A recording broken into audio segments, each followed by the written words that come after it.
Okay, there's a few more little ideas you can incorporate into your offense and defense beyond what I've already discussed, and this is more technical and a lot of the times less frequently used.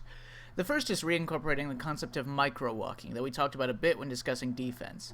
Now, some combos in the game can only be performed by using micro-walk, so in that sense it is offense-related, but I mean that when you're applying pressure to your opponent, but you don't know strictly what they're going to do, if they're going to mash jab, if they're going to delay jab, if they'll just wait patiently, while you're doing block strings, after any buttons, preferably a plus on block button, you can walk forwards as if you're going up for a throw, or just going up for more stagger pressure, but then stop and block moments after you start. A forwards little micro walk. Just make sure your walk is so short that you return to blocking before your opponent could hit you mashing. This is a useful tool to get information on your opponent and bait out some sort of reaction while staying in range to consistently make them put you in the same block situation, you know? No matter how short you do it for, the human eye will notice that you started walking forwards, which will trigger a different reaction from the opponent than just like if you were sitting still or walking backwards. This is a great way to cage the opponent and make them feel more claustrophobic while gathering information on their habits without taking larger risks. So if you're in a situation where you're applying offense or something and the opponent has like a, let's put a delayed reversal jab. So got a recovery, like a 3-frame delay or something, so it's like a delay button. So I can easily walk up and then block, so it's like in this situation.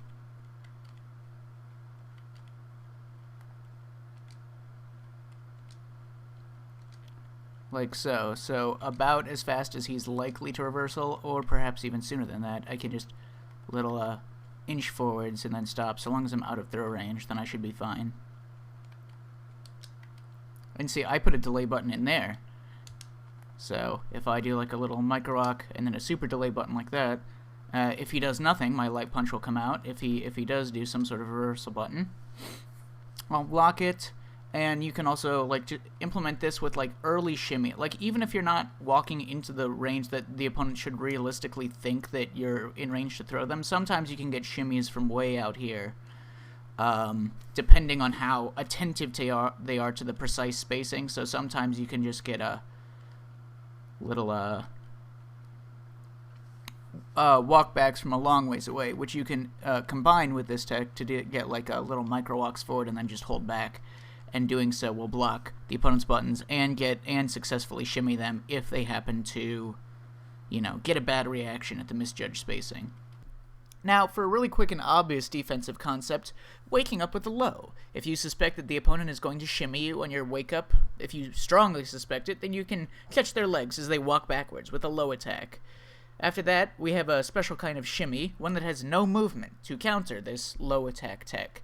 If we position ourselves almost within throw range when the opponent's wake up, walk forwards as if to enter throw range, and then stop before we enter it, or use a completely safe micro walk, we can shimmy without walking backwards. So if the opponent were to be walking backwards,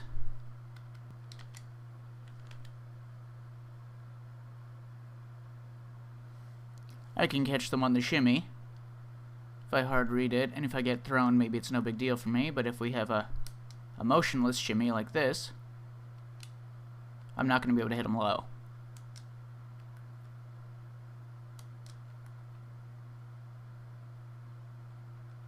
This is even easier to do if you're using a character whose throw range greatly exceeds your opponent's throw range. By doing a shimmy without walking backwards, you're immune to getting hit low. Beyond that, there's something you're probably already aware of by this point, but there's a concept of late active frames. See, when a move has a lot of active frames, it hits that space for a longer period of time. This makes it more likely to control space in neutral by hitting other hurt boxes from other buttons and such, but it also lets you get a greater frame advantage on hit and on block in certain scenarios, like invincibility scenarios, like wake-up situations. Light kick in this situation, so normally, light kick is +3 on block. If I do it immediately, it will be +5 when he flips out of this situation. By finding certain setups and tech using this, you can also create unique combos and block strings through utilizing those later active frames. In fact, some moves have so many active frames that they will allow you to autopilot your offense a little bit, which is good. The less mental energy you need to spend on any given aspect of your play, the better. The more brain power you have for other shit. So anytime I land, let's see, random while performing recovery. Anytime I land an uppercut, I can get a nice little double meaty using this fireball, so it hits him right as he's getting up on back tech, and right as he's getting up on neutral tech. Another example, if I hit in the corner, that will meaty him if he wakes up with a button on normal tech. If I do back rise, it'll hit him with the last hit of the fireball and cover his back rise. Now, let me explain the concept of fuzzy guarding, which is a fighting game term that can mean a few different things depending on the game you're talking about. In what I'm currently referring to, characters are either standing or crouching, and when they get hit or they block an attack, they do so either standing or crouching. They have a different animation for each one, and they stay that way until they recover from that hit stun or block stun. Or they, if they block or get hit by something else that changes their state. You can take advantage of this by forcing characters to either stay standing or stay crouching, depending on how you want to take advantage of that.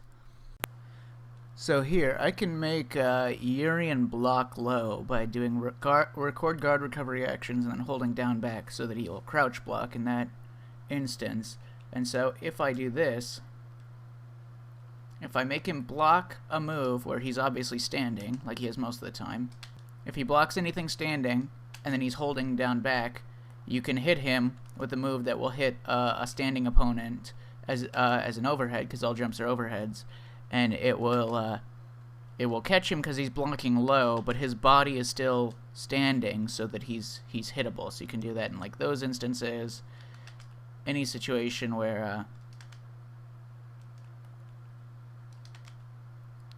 you lock them into significant block stun and you recognize that they're standing. You can do that. In an opposite sense, so this move from Urian, usually -2, so I can take my turn afterwards. However, if I block the crouching medium punch, and if I stay crouching, if I crouch from the... So if I'm stuck crouching because I block this medium punch crouching and I can't transition to a standing state until the animation is over, if I stand up by walking backwards, I'll stand up so late that I stand up into his headbutt. So if I start holding straight back here, it's automatically set up for Urian to be +2 instead of -2 like he usually is. Crouch block that, then stand block, he's +2. Remember that your opponents are slightly wider when they're crouching. That means that you can use some longer combos and block strings on crouching opponents sometimes and get unique scenarios. Now, when a character is getting up off the ground, or if they just got reset out of the air, the very first frame that you can hit them again, even if they're crouching, the game considers their hurt box to be standing. Which means that if you have a perfectly timed, you can meaty an opponent with a move that would normally only hit a standing opponent.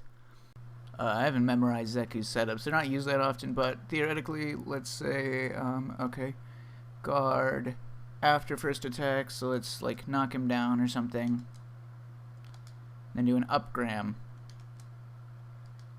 So upgram will whiff if he's crouching. In fact, let me make him crouch.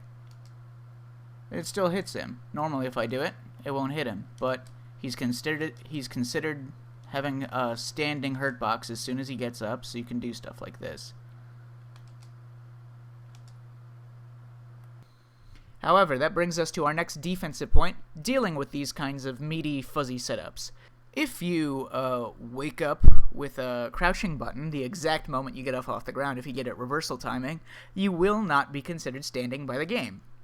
Beyond that point, like Cody has a unique move that can only be performed during a quick rise called Bad Spray, and this also considers Cody to be crouching instead of standing. So a lot of the times, let's say a Sagat player will do like a meaty high tiger shot. Now obviously high tiger shot usually whiffs on crouchers. If I back recover, it won't reach me in time depending on the spacing. So, but if I neutral tech, I'll block it even if I wake up crouching. Right? So that lets him get extra plus frames because his high tiger shot is way more plus than his low tiger shot, which is why he wants to use it here. However, if I wake up with a crouch jab, I can avoid the situation entirely. In fact, I can low jab on reaction to the fireball. Maybe not on reaction to the fireball, but if I wake up with like a slide, I'll go straight underneath it. We can punish it with that. After that, I'm dying. After that, another defensive technique. This one only certain characters are realistically going to have access to, and you would probably never use, but it's a trick to make any special move throw invincible. On startup, at least. But only throw invincible.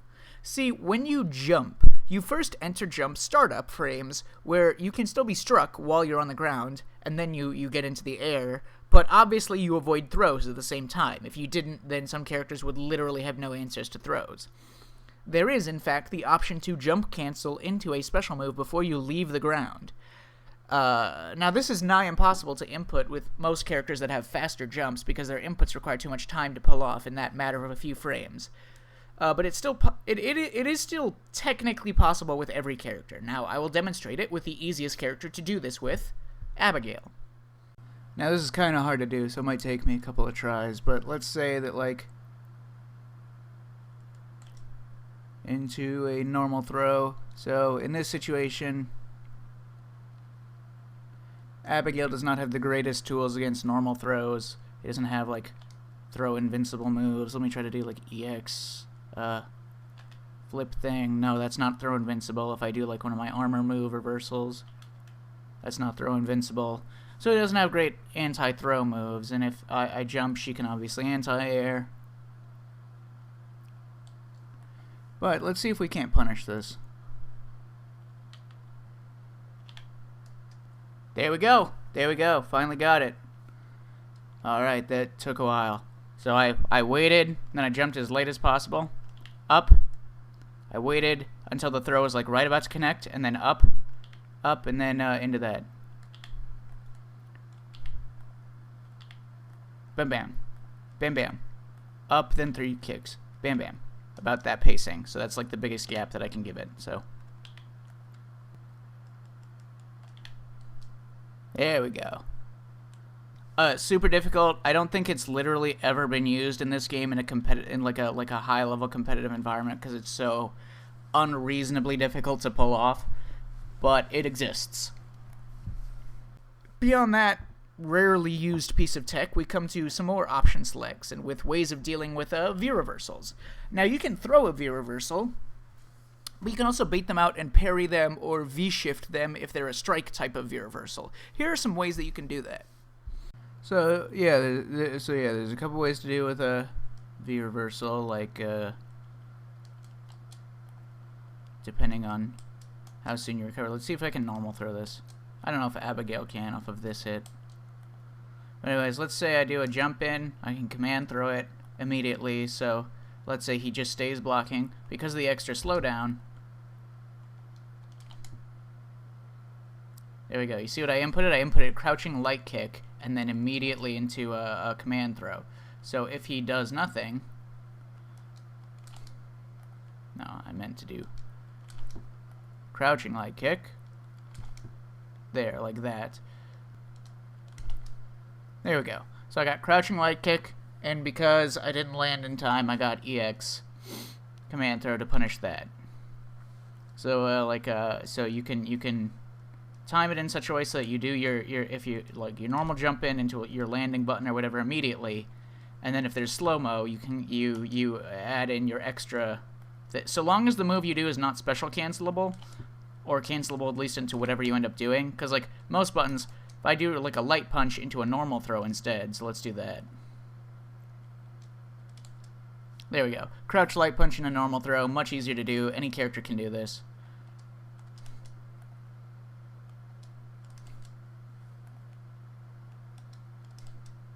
There we go. So I did the same input. When there wasn't a V-reversal on my jump in, I got crouch jab. When there was a V-reversal, I got normal throw to punish it. So most jump ins, you can usually punish V-reversal if you option select it correctly. If I were to do like a light string, like just a crouch light kick, let's say crouch light kick, crouch light kick. Let's do that. So if I get a V reversal,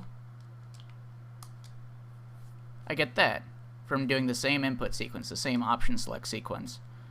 Light kick, crouch light kick into EX run.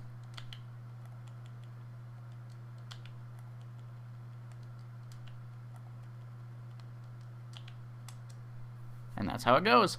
Option selects, baby. I also forgot to mention, related to one of our previous little pieces of tech, safe jumps.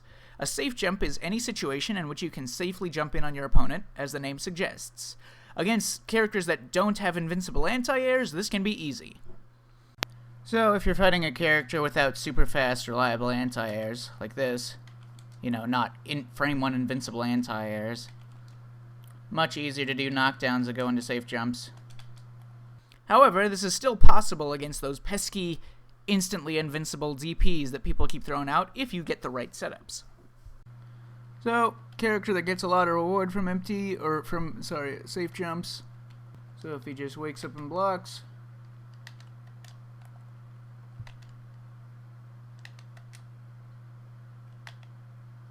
it's like that. He wakes up and DPs. Bitch. Safe jumps are pretty easy to set up when you land like crush counter sweeps with most characters, and safe jumps are especially rewarding against certain characters, and for certain characters. Of course, you have the option of not doing the safe jump and instead just going for an empty low when you land, mixing between the low and the overhead, or an empty throw, or an empty command throw, or just baiting out a V-shift of some kind. But this also helps characters get fuzzy guard setups like I talked about, especially G. It's also worth doing safe jumps against characters, charge characters that have down charge moves. Because if you force them to block a move standing up, then for the couple moments after that, they won't have their down charge anymore, which lets you apply more offense against characters like Guile, Urien, or Chun-Li. If you can get safe jumps on them, that's very valuable, because then you can go for a throw or a mix-up of some kind immediately, and you do not have to worry about their invincible reversal. Beyond that, let's get a bit away from systems knowledge and back to application. You can use your V-reversal in an offensive way. At least most characters can. Strike-based V-reversal. If you're like Minot, you won't be V-reversaling a whole lot. But with a strike V-reversal, especially a fast one and or a long-ranged one, especially one that grants a knockdown, there's a lot of value. Especially if you already have the opponent in the corner, you can approach them and bait out certain moves on block and then V-reversal them in guaranteed moves to V-reversal into getting Oki. So in this situation, I have him walking back and randomly doing fireballs that I can walk up and block.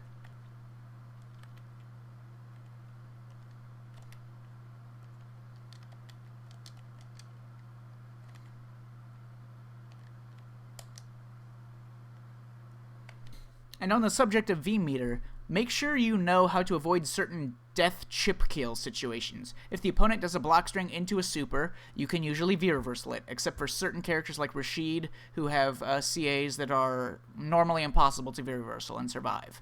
If the opponent does a raw super in an attempt to chip kill you, and you don't have an invincible move like an EXDP, but you do have red meter, you can V-shift to avoid it. Some supers are weird, some are more unique than others, so make sure you lab how to use a V-shift to get away and destroy, like, G's super, or Fong's super, or so on. Okay, now, for more basic offense, stuff that you've no doubt already had to incorporate already, if not explicitly practiced, anything that you can do on defense, you can do on offense as well. If you're expecting a reversal EXDP, if you want some level of safety against a wake-up DP, you should block for the moment they get up, you know? They'll do a little delay throw tech or a little delay jab, or you can shimmy, which blocks and avoids the throw. You can do delay buttons. Strongly suggest you practice all that. Very important for offense. But there's also the aspect to offense that is defensive moves. This might come across as gimmicky, but any move that serves a defensive purpose can be turned into an offensive move if you put yourself in front of the opponent.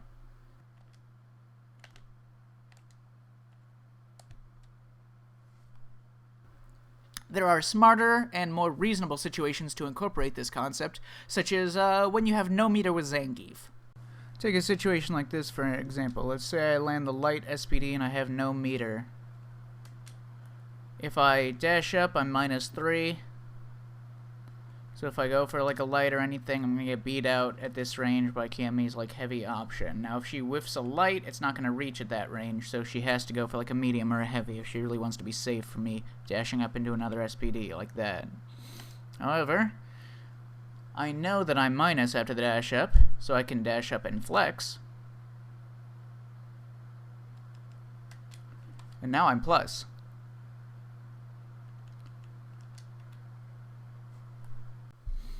Using defensive moves for offense is good against certain active playstyles, and it's good when the pressure is put on the opponent and they feel like they must make a decision, such as when they're about to be stunned, or when they've just been hit by a few attacks back-to-back and they're like looking to take their own turn.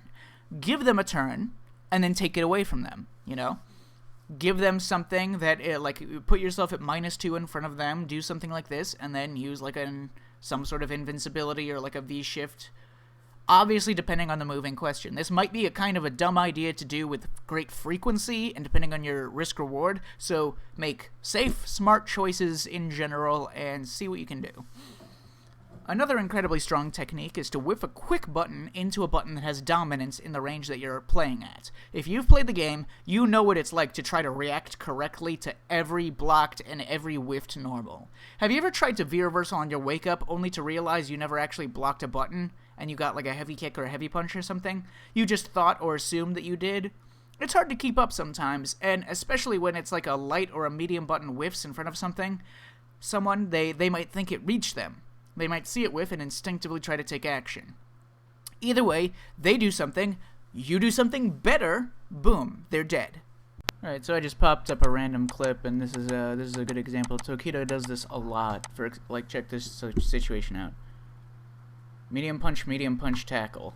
Now that tells you something. Now, it's possible that Tokido could just be hit confirming this medium punch, but it's like, for a charged character to buffer a normal that is not going to be in range, you know, they're just hoping that the opponent sticks a button into it, for them to just input that, they generally have to give up their charge to do that buffer. You know, if you just hit, like, standing medium punch into the tackle input, you have to press forward so you lose your charge input. So, this first medium punch was clearly not intended to hit.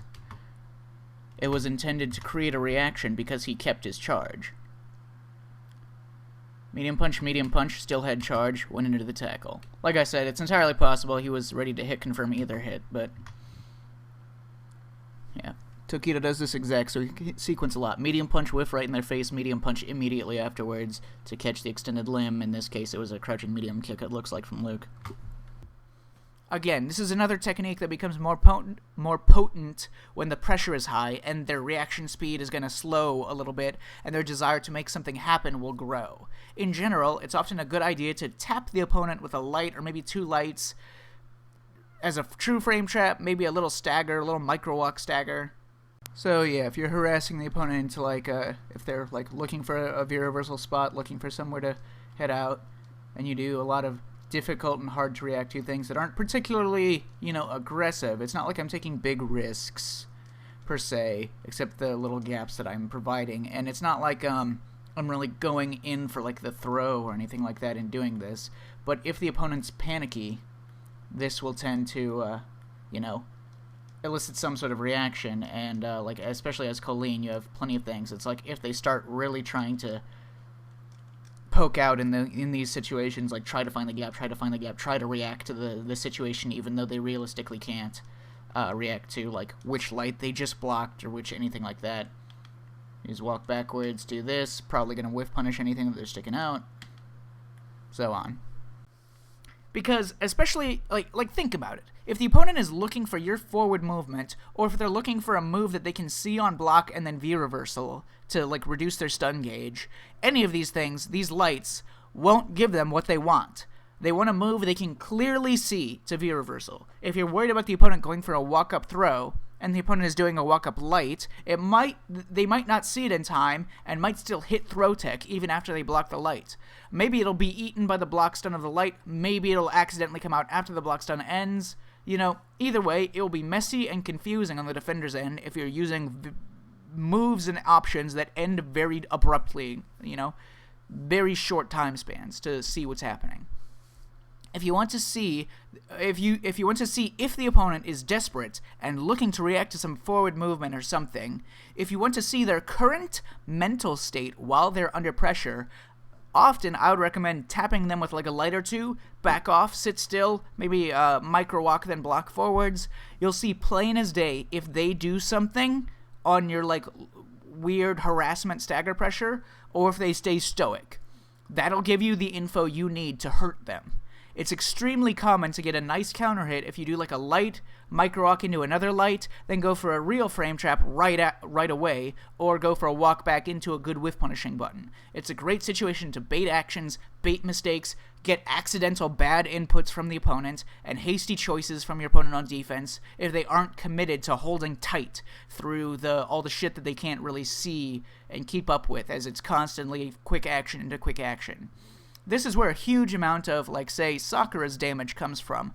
Pestering with some staggered lights or sudden movement, sudden dash up, sudden lights, and then immediately doing, like, a heavy kick for the big crush counter when they try to get a button out, and it has absurd priority to it. Lights are a great way to mess up your opponent's button timings and make them not take frame-perfect actions in return.